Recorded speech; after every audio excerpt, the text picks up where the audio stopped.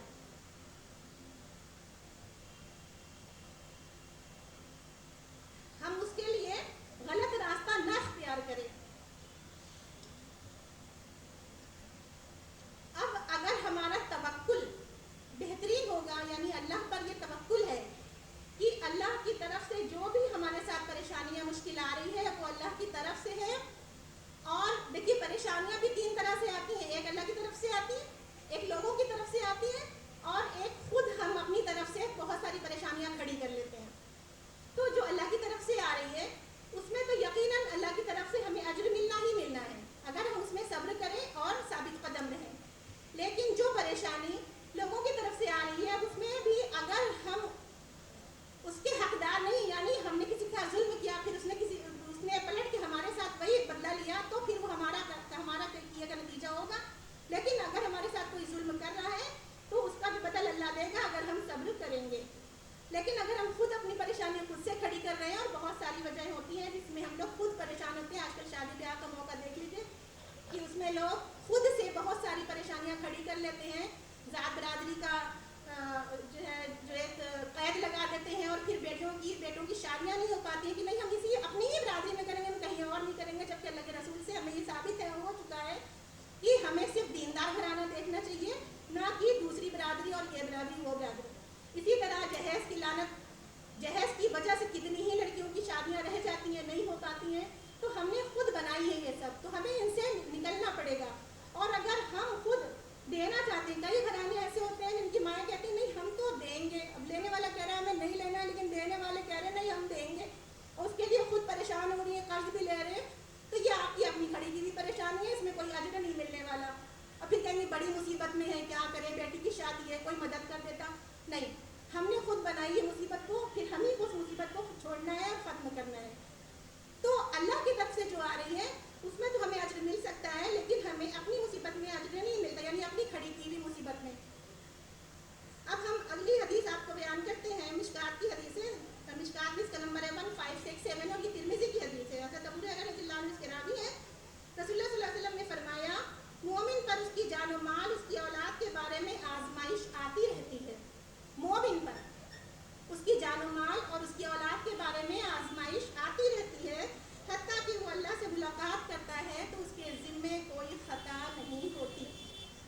یعنی آزمائشیں آ رہی ہیں اور ہم اس کو صبر سے گزار رہے ہیں, اور یقین ہے کہ اللہ کی طرف سے ہے, تو پھر یقیناً اللہ تعالیٰ کی طرف ہم جب لوٹیں گے تو ہم گناہوں سے پاک صاف لوٹیں گے انشاءاللہ. تو پھر کیوں نہ کہیں ہم کسی بھی پریشانی پہ الحمدللہ الحمدللہ علی کل حال.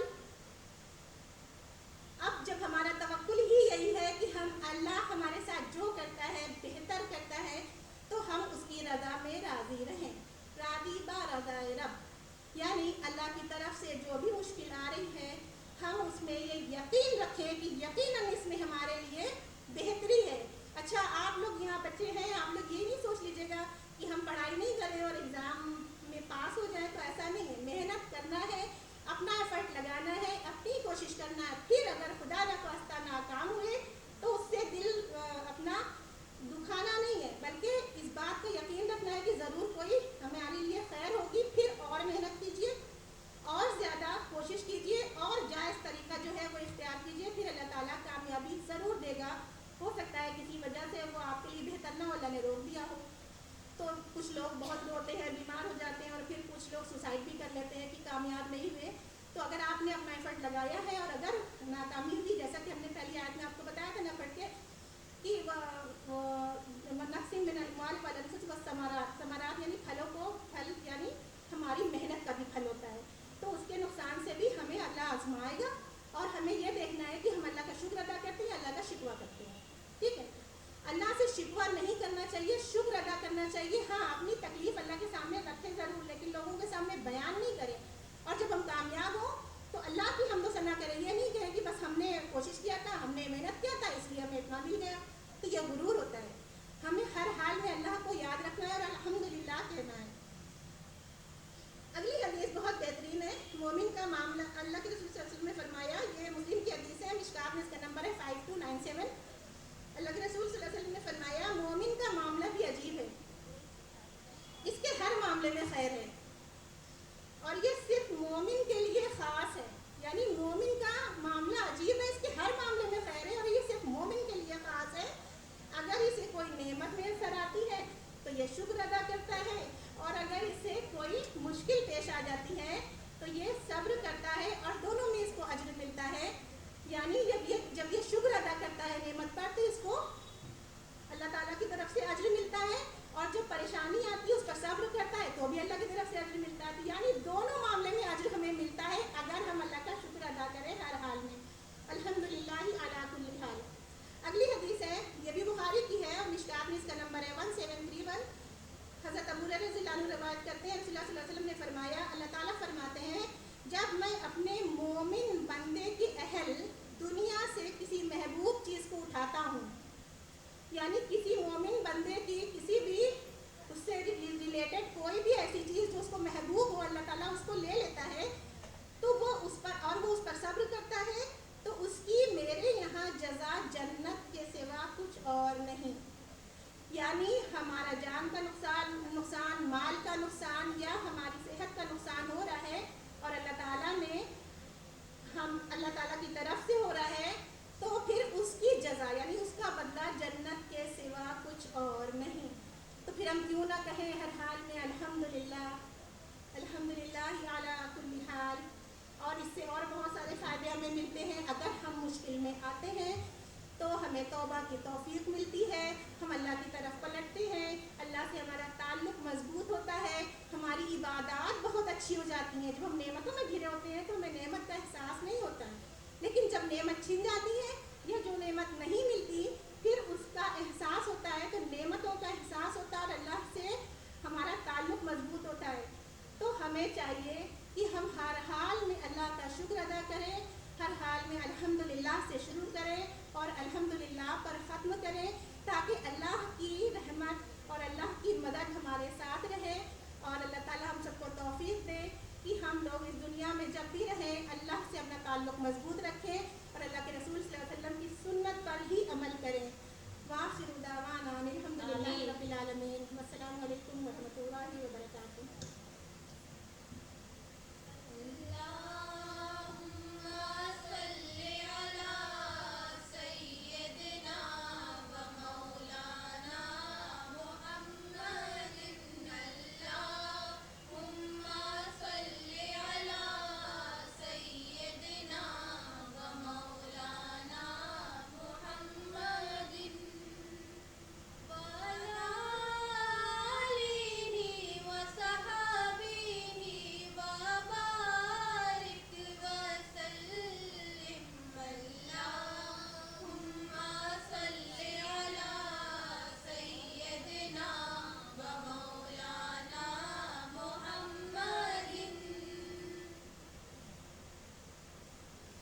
محمد سے وفا تو نے تو ہم تیرے ہیں, کی محمد سے وفا تو نے تو ہم تیرے ہیں, یہ جہاں چیز ہے کیا لوح و قلم تیرے ہیں. جس نے محمد صلی اللہ علیہ وسلم سے وفا کی وہی کامیاب ہوا, وہی مقبول ہوا, اور وہی اس کائنات کا اصل وارث ٹھہرا. جس دل میں محمد صلی اللہ علیہ وسلم کی محبت جاگزی ہو جائے وہی دل عرش کی بلندیوں کو چھو لیتا ہے. آئیے ہم اپنے دلوں کو اس پاک ذکر سے منور کریں جس کے نام لینے سے زمین و آسمان جھک جاتے ہیں. وہ ہستی معظم محمد صلی اللہ علیہ وسلم. اب میں ڈاکٹر رخسانہ پروین صاحبہ سابق طالبہ کو دعوت دیتی ہوں کہ وہ اپنی دلکش آواز میں ہدیہ نعت پیش کرنے کی سعادت حاصل کریں.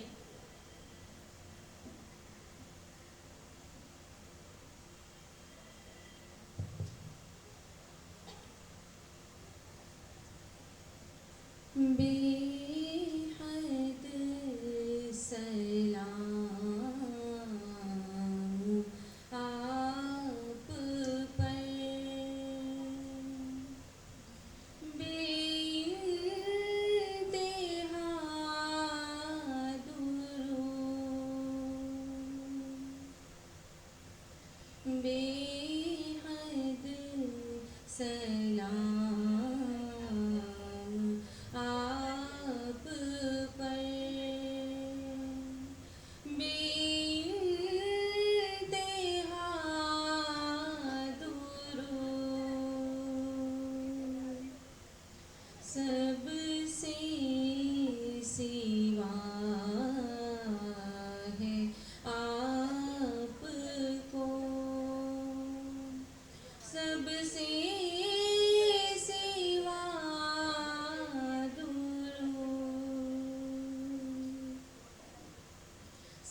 اتنا کسی رسول پہ بھیجا نہیں گیا،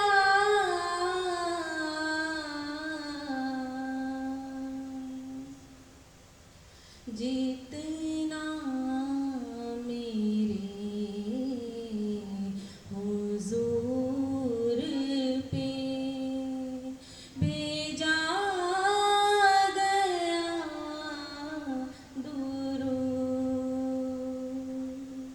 جتنا میرے حضور پہ بھیجا گیا درود،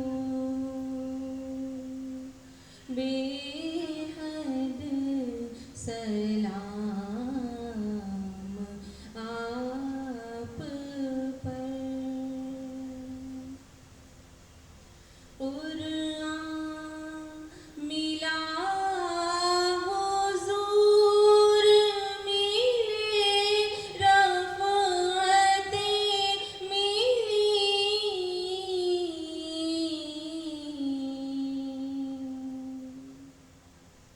قرآن ملا حضور ملے رفعتیں ملی،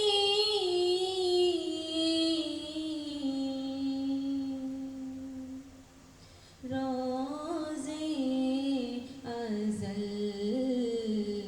سے پڑھتا تھا غارے ہیرا درود،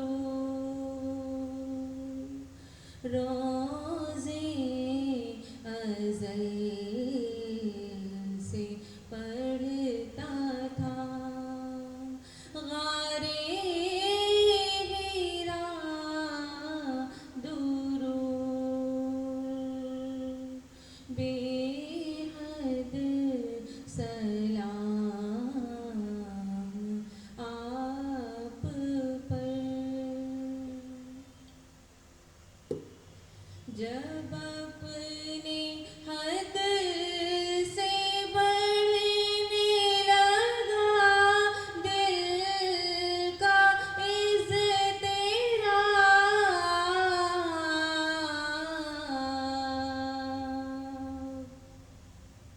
جب اپنے حد سے بڑھنے لگا دل کا اضطراب،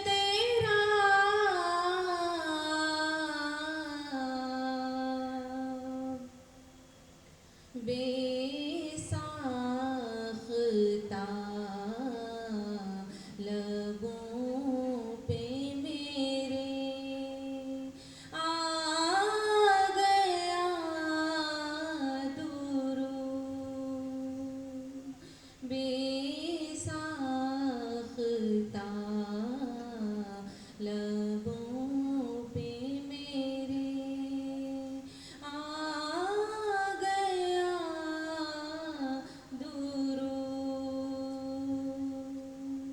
بے حد سلام آپ پر، بے انتہا درود، سب سے سوا ہے آپ کو، سب سے سوا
پاک کی سورہ الاسراء کی آیت نمبر 9 میں فرمایا ان ھذا القرآن یہدی للتی ہی اقوم، بے شک یہ قرآن اس راستے کی طرف رہنمائی کرتا ہے جو سب سے سیدھا ہے۔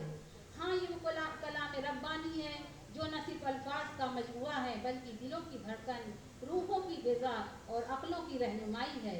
اس بابرکت محفل کے معزز شرکا، آج کی یہ روح پرور محفل اس نور ہدایت کے گرد گھومتی ہے جو دلوں کو جلا بخشتا ہے، جس کی آیات انسان کو صراط مستقیم کی جانب رہنمائی کرتی ہے۔ آئیے اس مقدس موضوع صراط مستقیم کا سرچشمہ قرآن حکیم پر روشنی ڈالنے کے لیے مدعو کرتی ہوں محترمہ عائشہ شمیم سابق طالبہ کو۔ السلام علیکم ورحمۃ اللہ وبرکاتہ۔ بسم اللہ الرحمن الرحیم، نحمدہ و نصلی علی رسولہ الکریم۔ وہ ندا کی غار حرا سے جو تھی اٹھی پیام خدا لیے، وہ ندا کی غار حرا سے جو تھی اٹھی پیام خدا لیے، جو اصل کی نغمہ حق میں ہے وہ اصل کہاں کسی ساز میں۔ قرآن حکیم میں سورہ فاتحہ ابتدائیہ سبق کی طرح ہے، جس کے اول حصے میں اللہ تعالیٰ کی ثناء و صفت اور دوسرے حصے میں بندے کے لیے دعا ہے۔ میری تقریر کا عنوان اسی سورہ کی آیت اہدنا الصراط المستقیم پر مشتمل ہے، جس پر چلنے کے لیے ہم اپنی ہر نماز کی ہر رکعت میں روزانہ دہراتے ہیں اور دعا کرتے ہیں کہ اے اللہ ہمیں صراط مستقیم پر چلنے کی توفیق نصیب فرما۔ صراط مستقیم یعنی سیدھا راستہ۔ سیدھا راستہ دکھانے اور بتانے کو اراۃ الطریق کہتے ہیں، اور ایصال الی المطلوب یعنی سیدھے راستے پر چلانا یا صحیح راستے تک پہنچانا، یہ ہدایت کا اعلیٰ درجہ ہے۔ صراط مستقیم پر چلنے والے نہ تو افراط یعنی حدود سے اترتے ہیں اور نہ تفریط یعنی حدود سے بڑھتے ہیں، بلکہ وہ حدود پر رہتے ہیں۔ اس میں ہم اللہ سے دعا کرتے ہیں نہ صرف اپنے لیے بلکہ اجتماعی طور پر صراط مستقیم پر چلنے کے لیے اللہ سے مدد مانگتے ہیں کہ اے اللہ ہمیں ان لوگوں کے راستے پر چلا انعمت علیہم، جن پر اللہ کا انعام نازل کیا گیا۔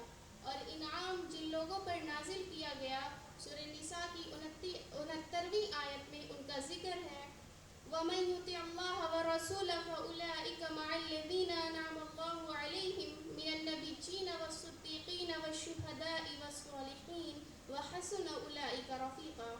اور جو کوئی حکم مانے اللہ کا اور اس کے رسول کا سو وہ ان کے ساتھ ہیں جن پر اللہ نے انعام نازل کیا، وہ نبی، صدیق اور شہداء اور نیک بخت لوگ ہیں، اور اچھی ان کی رفاقت ہے۔ یعنی اللہ اور اس کے رسول کا حکم ماننے والوں کو انبیاء، صدیقین، شہداء اور صالحین کی رفاقت میں اثرانی اللہ کا بڑا انعام ہے اور اس کا فضل ہے۔ یہ ہدایت کا وہی راستہ ہے جس پر انسانوں کو چلانے کے لیے کتابیں اور پیغمبر بھیجے گئے۔ سورہ ابراہیم کی پہلی آیت میں ارشاد ربانی ہے، الف لام را کتاب انزلناہ الیک لتخرج الناس من الظلمات الی النور باذن ربہم الی صراط العزیز الحمید۔ یہ ایک اہم کتاب ہے جس کو ہم نے آپ کی طرف نازل کیا تاکہ آپ لوگوں کو پروردگار کے حکم سے اندھیروں سے نکال کر روشنی کی طرف لے آئیں، یعنی اس ذات کے راستے کی طرف جس کا اقتدار سب پر غالب ہے اور وہ ہر تعریف کا مستحق ہے۔ یہی اولین مؤمنین، مہاجرین، انصار اور ان پاک باز بندوں کا راستہ ہے جنہوں نے اعتقاد، سیرت رسول اللہ صلی اللہ علیہ وسلم کی پیروی کی، اور یہ سیدھا، ہموار اور کشادہ راستہ ہے جو جنت تک پہنچاتا ہے۔ جو شخص اس پر نہیں چلے گا وہ راہ راست سے بہت دور چلا جائے گا، جیسا کہ سورہ انعام آیت 153 میں ارشاد ربانی ہے، وَأَنَّ هَذَا صِرَاطِي مُسْتَقِيمًا فَاتَّبِعُوهُ وَلَا تَتَّبِعُوا السُّبُلَ فَتَفَرَّقَ بِكُمْ عَنْ سَبِيلِهِ، یعنی اور بے شک یہی میرا راستہ ہے، لہٰذا اس کی پیروی کرو اور دوسرے راستوں کی پیروی نہ کرو ورنہ تمہیں اللہ کے راستے سے دور کر دیں گے۔ حالانکہ صراط مستقیم بڑا نازک اور مشکل راستہ ہے جس پر چلنے کے لیے علم اور صبر کی ضرورت ہے، یہ وہ مانوس راستہ ہے جس میں کوئی کجی نہیں ہے، اس پہ سلف چل چکے ہیں اور ہدایت یافتہ لوگ اسی پر چلتے آ رہے ہیں، یہ اور قیامت تک اہل ایمان اسی پر چلیں گے۔ یہ کشادہ اور ہدایت پانے والوں کے لیے وسعت رکھتا ہے، اللہ تعالیٰ کی رضا اور جنت تک رسائی کا ذریعہ ہے، اور جب کوئی اس کی معرفت کے لیے اس پر چلنے اور اس کے راہیوں سے محبت کرنے کی کوشش کرتا ہے تو اس کے لیے آسان اور مختصر ہو جاتا ہے، جیسے کہ سورہ محمد صلی اللہ علیہ وسلم کی آیت 17 میں ارشاد ربانی ہے، وَالَّذِينَ اهْتَدَوْا زَادَهُمْ هُدًى وَاتَّقْوَىٰ، اور جن لوگوں نے ہدایت پائی اللہ نے ان کی ہدایت اور بڑھا دی اور انہیں ان کی پرہیزگاری دی۔ یعنی صراط مستقیم پر چلنے کا اثر یہ ہوتا ہے کہ آدمی روز بروز ہدایت میں ترقی کرتا چلا جاتا ہے اور اس کی عقل و شعور اور پرہیزگاری بڑھتی ہے، اور اگر کوئی انسان اللہ کے لیے سب سے الگ ہو کر سچائی کی تلاش اور جستجو کرے تو اللہ اسے اپنی توفیق عطا کرتا ہے اور صراط مستقیم کی ہدایت سے نواز دیتا ہے۔ سورہ العنکبوت میں آیت نمبر 69 میں ارشاد باری تعالیٰ ہے، وَالَّذِينَ جَاهَدُوا فِينَا لَنَهْدِيَنَّهُمْ سُبُلَنَا، اور جو کوئی ہمارے بارے میں کوشش کرے گا تو ہم انہیں ضرور اپنے راستے کی ہدایت نصیب کریں گے۔ اب ہم صراط مستقیم کو کیسے پہچانیں؟ جس پر چلنے کا حکم اللہ سبحانہ و تعالیٰ نے دیا ہے اور اسے بیان کرنے کے لیے کتابیں نازل فرمائی ہیں اور پیغمبروں کو بھی